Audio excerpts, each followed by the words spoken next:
نحمده ونصلي علی رسوله الکریم، اما بعد۔ ترجمے والے قرآن پاک کا صفحہ نمبر 858، 23واں پارہ سورہ زمر، پہلا رکوع، آیت نمبر 9 تا 14۔ اعوذ باللہ من الشیطان الرجیم، بسم اللہ الرحمن الرحیم۔ أَمَّنْ هُوَ قَانِتٌ آنَاءَ اللَّيْلِ سَاجِدًا وَقَائِمًا يَحْذَرُ الْآخِرَةَ وَيَرْجُو رَحْمَةَ رَبِّهِ قُلْ هَلْ يَسْتَوِي الَّذِينَ يَعْلَمُونَ وَالَّذِينَ لَا يَعْلَمُونَ إِنَّمَا يَتَذَكَّرُ أُولُو الْأَلْبَابِ قُلْ يَا عِبَادِي الَّذِينَ آمَنُوا اتَّقُوا رَبَّكُمْ للذين أحسنوا في هذه الدنيا حسنة وأرض الله واسعة إنما يوفى الصابرون أجرهم بغير حساب قل إني أمرت أن أعبد الله مخلصا له الدين وأمرت لأن أكون أول المسلمين قل إني أخاف إن عصيت ربي عذاب يوم عظيم قل الله أعبد مخلصا له ديني۔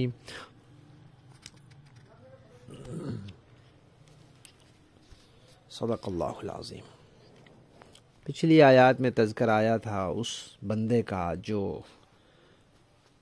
اللہ کو یاد کرتا ہے، جب کوئی تکلیف آتی ہے تو خالص اللہ کو یاد کرتا ہے، اور پھر اس تکلیف سے جب اس کو چھٹکارا مل جاتا ہے تو پھر ناشکرا ہو جاتا ہے اور دوسرے خداؤں کو پکارنے لگ جاتا ہے۔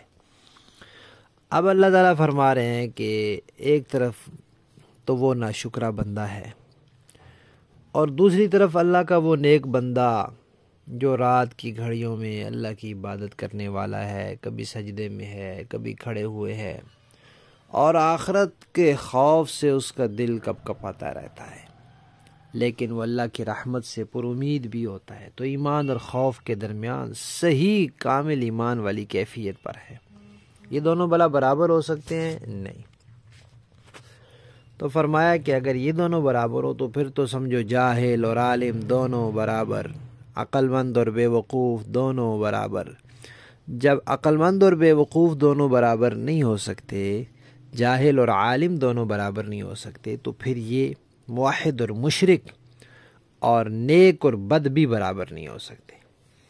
لیکن ایسی باتوں کو اللہ فرماتے ہیں عقل والے ہی سمجھتے ہیں۔ پھر اللہ نے نبی پاک صلی اللہ علیہ وسلم سے ایک اعلان کروایا ہے کہ آپ کہہ دیجئے کہ اے میرے بندو۔ اب بعض لوگوں کو یہاں غلط فہمی ہو گئی ہے۔ آپ مثال سے بات سمجھیں کہ ایک والد اپنے بڑے بیٹے کو کہتا ہے کہ چھوٹے بھائی سے کہنا، میری طرف سے کہنا کہ بیٹا فلاں کام کر دو۔ اب وہ بڑا بھائی جا کے اس کو کہتا ہے کہ بیٹا، تو وہ ابو کی طرف سے کہہ رہا ہوتا ہے کہ ابو کہہ رہے ہیں کہ بیٹا فلاں کام کر دو، تو وہ ابو کا بیٹا ہوتا ہے، نہ کہ اس بھائی کا بیٹا ہوتا ہے۔ تو یہاں بھی اللہ تعالیٰ نے نبی پاک صلی اللہ علیہ وسلم سے اعلان کروایا کہ میرے بندوں سے کہہ دے کہ اے میرے بندو۔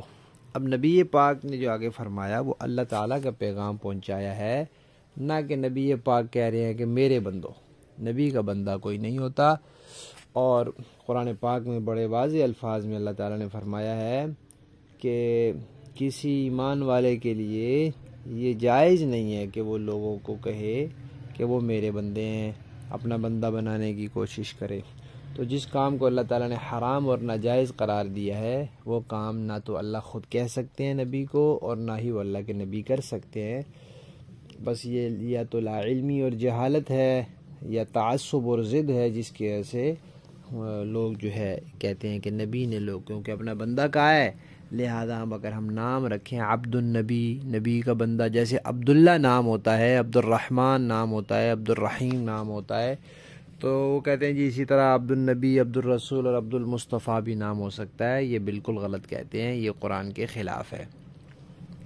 اور عبد سے مراد بندہ ہی مراد ہو تو پھر تو یہ شرک ہے، اس کی شرک ہونے میں کوئی شک نہیں ہے۔ البتہ ایک معنی عبد کا غلام بھی ہوتا ہے، عبد الرسول کا معنی غلام رسول، عبد النبی کا معنی غلام نبی، تو عبد المصطفیٰ کا معنی غلام مصطفیٰ. لیکن چونکہ ایک معنی زیادہ مشہور معنی بندے والا ہے، تو جب کوئی نام رکھے گا تو لوگ بندے والا معنی ہی سمجھیں گے. تو آپ نے شرک والا معنی مراد نہیں بھی لیا تب بھی دوسروں کو اس کا وہم ہوگا. تو جس چیز سے دوسروں کو شرک کا وہم ہو اس سے بھی بچنا ضروری ہوتا ہے، لہذا ایسا نام رکھنا جائز نہیں ہے. تو اللہ تعالیٰ نے اعلان کروایا کہ آپ کہہ دیں کہ میرے بندو جو ایمان لائے ہو، ایمان والے بندو، اپنے رب سے ڈرتے رہو. جن لوگوں نے دنیا میں اچھائی کی ہے ان کے لیے اچھائی ہے، نیک صلہ ہے، دنیا میں بھی اور آخرت میں بھی. اور پھر یہ فرمایا کہ بھئی دیکھو اللہ کی زمین بڑی وسیع ہے، اگر مکہ والے کسی ایک علاقے والے تمہیں یہاں رہ کر اللہ کے دین پر عمل نہیں کرنے دے رہے تو کہیں چلے جاؤ. جانے میں تمہیں گھر چھوڑنا پڑے گا، رشتہ داری، آبائی علاقہ، سارا کچھ مال چھوڑ کے جانا پڑے گا. تو آخر ثواب جو اتنا بڑا ہے ہجرت کا وہ بھی تو اسی وجہ سے ملتا ہے نا. اگر یہ مشقتیں نہ ہوں، یہ تکلیفیں نہ ہوں تو پھر ثواب کس چیز کا؟ تو یہ مشکل کام ہے، اسی لیے اس پر ثواب زیادہ ہے. تو اس لیے فرمایا کہ جو ثابت قدم رہنے والے لوگ ہوتے ہیں اللہ تبارک و تعالیٰ ان کو بے حساب اجر عطا فرماتے ہیں. اور پھر اللہ تعالیٰ نے نبی پاک سے کہا کہ آپ چونکہ داعی ہیں، آپ مبلغ ہیں، تبلیغ کرنے والے ہیں، لہذا آپ اپنا عمل بھی پیش کریں. داعی سب سے پہلے خود عمل کرنے والا ہوتا ہے. ایک تو آپ یہ کہہ دیں کہ مجھے بھی یہ حکم ہوا ہے کہ میں خالص اللہ کی عبادت کروں، میں بھی عقیدے کے اور عمل ہر اعتبار سے موحد بن کر رہوں، اور سب سے پہلے فرما بردار میں ہوں. یعنی جیسے ہی حکم آیا میرے پاس، اس حکم میں پر عمل کرنے میں سب سے پہلے میں.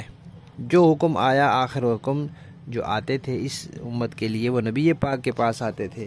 تو جیسے ہی حکم پہنچا سب سے پہلے پہنچا ہی آپ کے پاس، تو سب سے پہلے فرما برداری کرنے والے بھی پھر اس حکم کے اعتبار سے آپ ہی ہوئے. اور آپ نے یہ بھی، اللہ تعالیٰ نے آپ سے یہ بھی اعلان کروا دیا کہ آپ کہہ دیں کہ اللہ کی ذات بے نیاز ہے، بندے سارے محتاج ہیں، چاہے وہ نبی ہوں، ولی ہوں، غوث ہوں، قطب ہوں، ابدال ہوں، سارے محتاج ہیں. صحابہ ہوں، اہل بیت ہوں، ائمہ ہوں، سب محتاج ہیں. تو جب اللہ بے نیاز ہے تو اللہ کی سزا سے، عذاب سے ہر کسی کو ڈرنا چاہیے. میں بھی اگر اللہ کی نافرمانی کروں تو مجھے بھی کوئی چھوٹ نہیں، مجھے بھی پھر خطرہ ہے اللہ کے عذاب کا. اور آپ پر اللہ تعالیٰ نے نبی پاک صلی اللہ علیہ وسلم سے کہا کہ آپ اعلان کر دیں کہ بھئی میں تو خالص اللہ کی عبادت کرتا ہوں اور اس میں کسی کو شریک نہیں ٹھہراتا.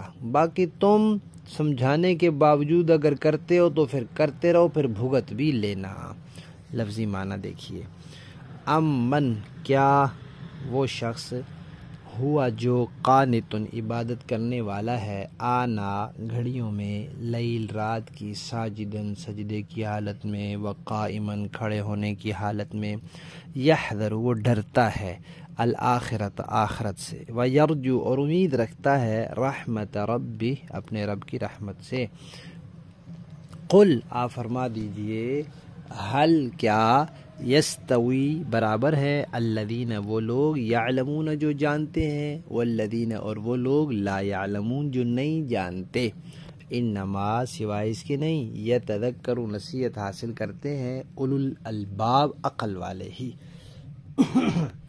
قل اور آپ فرما دیجئے، یا عبادی اے میرے بندو، الذین وہ، آمنو جو ایمان لائے ہو، اتقو ڈرتے رہو، ربکم اپنے پروردگار سے، للذین ان لوگوں کے لیے، احسنو جنہوں نے اچھائی کی، فی ہذہ الدنیا اس دنیا میں، ان کے لیے کیا ہے، حسنہ اچھائی ہے، بھلائی ہے، نیک صلہ ہے، وارض اللہ اور زمین اللہ کی، واسعۃ وسیع ہے، انما سوائے اس کے نہیں، یوفا پورا پورا دیا جائے گا، الصابرون صبر کرنے والوں کو، ثابت قدمی دکھانے والوں کو، اجرہم ان کا اجر، بغیر حساب بلا حساب۔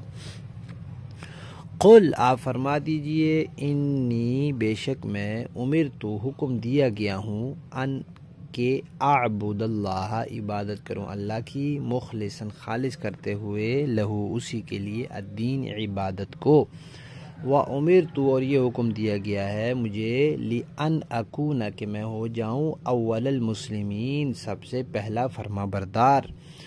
قل اور آپ کہہ دیجئے، انی اخاف بے شک میں بھی ڈرتا ہوں، ان عصیت اگر میں نافرمانی کروں، نبی نافرمانی کرتا نہیں، نبی سے گناہ ہوتا نہیں، لیکن بالفرض اگر نبی بھی نافرمانی کرتا تو نبی کو بھی سزا ہوتی، لہذا اللہ کی سزا سے کسی کو مطمئن نہیں ہو جانا چاہیے کہ بھئی مجھے تو ہو ہی نہیں سکتی۔